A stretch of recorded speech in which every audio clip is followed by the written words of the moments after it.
Palworld 1.0 is finally dropped, and it is more popular than it has been ever. So I'm back with first impressions after the first 3 hours of playing that I found pretty interesting myself.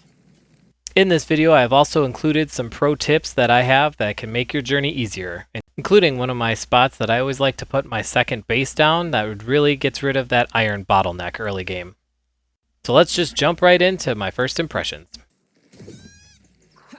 Naturally, I started out by doing some classic early game captures.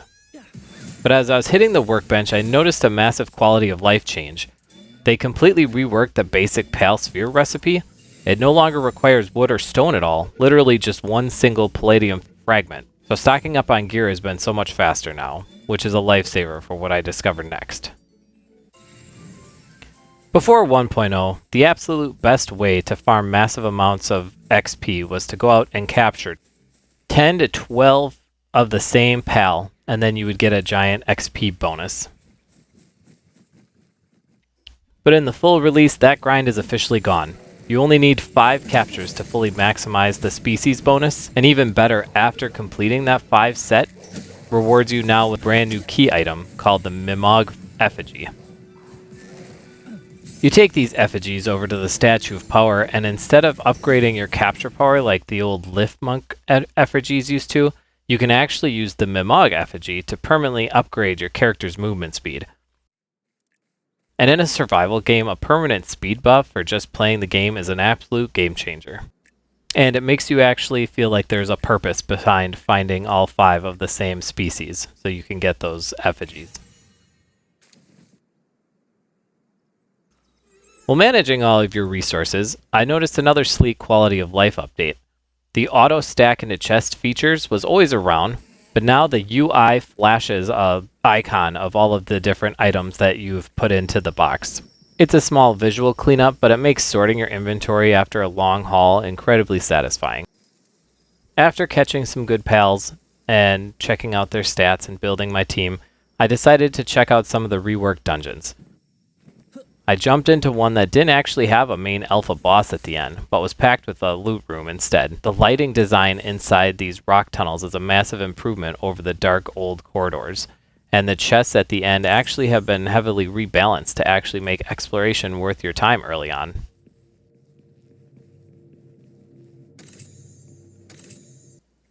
Right outside the dungeon, I managed to hunt down my very first official 1.0 variant pal, Tanzee Ignis. Seeing this fiery little monkey in the wild is awesome because he trades his old grass abilities for pure fire skills like Spirit Fire and Ignis Blast. Over at the base, he brings level 1 kindling to the table for early smelting as well. But the real kicker is that he has a new partner gear as well. It's a completely separate technology to craft, but you get Tanzee's Ignis Assault Rifle. Giving the assault rifle to the monkey is exactly the kind of beautiful chaos I came back to this game for, and it adds a ton of fun building out the mid-game squad.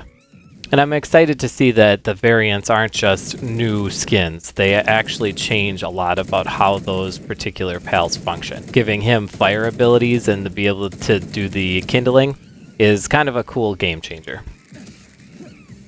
Now that we're moving into the mid-game, it's time to set up base number 2. I'm going to share one of my absolute favorite spots on the map that you should utilize immediately, the Desolate Church. Before 1.0, this was always my second base area. If you run behind the church, there's a massive tightly packed cluster of metal ore nodes. All you have to do is drop a pal box there, assign a couple of dedicated mining pals, and throw down a basic berry field with a water and grass type pal to keep them automatically fed. Just like that, you have a completely automated infinite metal farm that you can teleport to at any second. It completely eliminates the mid-game iron bottleneck. Now I will point out that level 1 mining pals will not be able to actually mine the iron. You'll have to find someone with level 2, like Drumud or Tombat. They can mine the ore, but regular pals with level 1 cannot. While you're building up that iron farm, make it a priority to capture Nightwing. It's easily one of the best early to mid-game flying mounts available, and getting into the sky completely changes how you map out the surrounding islands. If you want a massive boost on the ground before you get the flying gear sorted, hunt down Accelerate as well. Its partner skill, Zephyr Glider, actually acts as an incredibly early game boon. Just having it in your party completely negates fall damage and massively extends the duration of your high-speed gliding. It makes navigating rugged terrain completely effortless.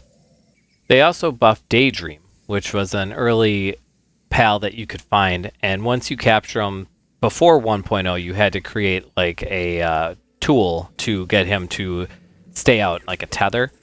But Daydream no longer requires this tool at all. So as long as he's in your active party, he's sitting out as like a non-targetable pal that can add some extra damage to your attacks.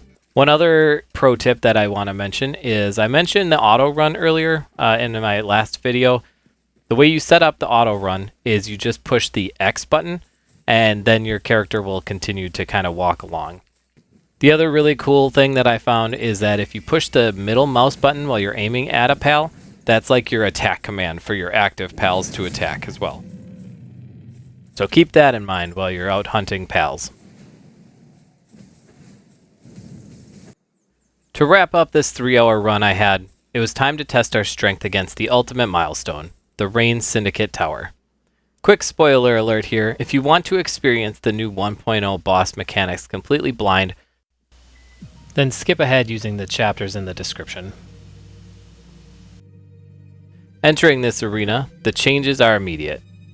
Pocket Pair cut the old match timer completely in half, down to just 5 minutes, and they gave the boss a complete overhauled attack pattern.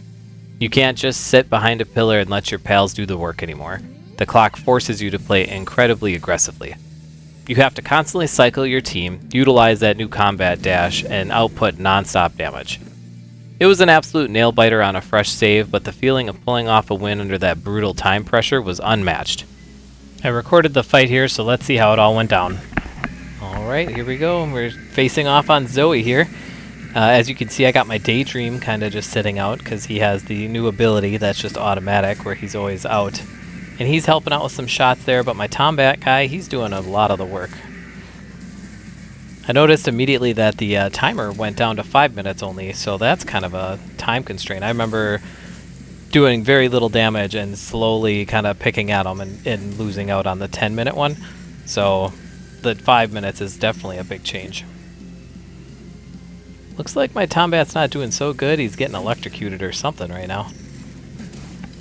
But he has a really cool move there. He was actually the boss of a dungeon, so he's really strong. Alright, and it looks like we're getting him down quite a bit already. I'm trying to hit him with my bow and arrow as much as I can, but I've had to kind of run. Oh, here we go. And now I'm electrocuted. Alright, I gotta get out of here. Get behind one of these pillars. Okay, so I put out the actual Daydream here now so he can do some damage. Give my Tombat a break. Actually, you know what? I'm going to switch to the Dire Howl. Alright. Okay, he's getting in some good hits there, but not as much as Tombat was doing. But that's a given. Oh, here he comes for me again. I gotta jump and try to get out of here. Okay, and you know what? I think I'm gonna switch my pal one more time here. Get my Fox Spark out. I did the thing where I can turn him into a flamethrower, so let's just go out in style here. There we go. And hey, we got it! Sweet. First boss kill.